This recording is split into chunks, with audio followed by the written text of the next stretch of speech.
If you've spent any time outside recently, you know that we are definitely in the middle of mosquito season. They are so pesky. Last week we told you about the first 2 human cases of West Nile virus reported this year in Adams County, and then over the weekend Fort Collins sprayed for mosquitoes as well. Denver 7's Maggie Bryan is joining us now. And Maggie, we know that this happens this time of year, but you've been in touch with several cities that are in the middle of taking action right now.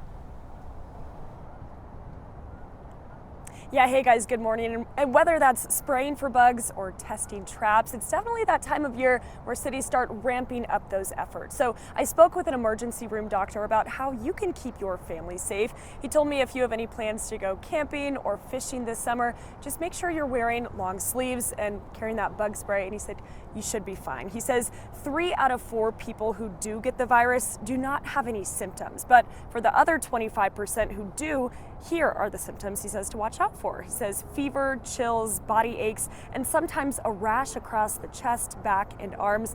And a very small percentage of people, normally older folks, he says, could experience swelling of the brain and spine, which could lead to paralysis. It's been fairly similar to most years, and that's, again, we see this sort of small spike that comes mid-summer to end of summer when people are outside doing more things, but it's something we see every year. And I reached out to several cities across the metro area to find out what they're doing to protect residents from this virus this summer and if it's any different from years past. So the city of Boulder says it has traps across the city to test mosquitoes for West Nile. The spokesperson says a field team is out every weekday looking at wetlands and other standing water to check for the types of mosquitoes that can transmit the virus. Now, that spokesperson says the proportion of mosquitoes that can transmit that virus stays relatively low.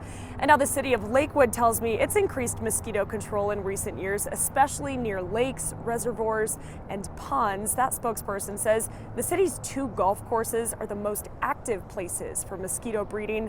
And the Lakewood spokesperson says the city sets and monitors traps weekly from May through September in some of those hot spots. And we'll have more responses from other cities in the metro coming up at 6. Live in Adams County, I'm Maggie Bryan, Denver 7. Reminder, thank you so much, Maggie. Yeah, and you know what's so interesting, Lisa, about those mosquitoes is it really you can see it right there, Maggie, swatting them away. Lisa, the really interesting about the mosquitoes is, it becomes more temperate towards the end of the day, but then you're always swatting for those mosquitoes as it starts to feel better outside. Yeah, when you get to dusk and they're just eating you alive. I don't know why they like my feet so much. I'm like, oh, that's the worst. it is the worst, because then when they bite like on a foot bone. Have you ever had that issue? What? The old foot bone? I'm telling you, it's really annoying. That's horrible. I know someone out there knows what I'm talking about right now.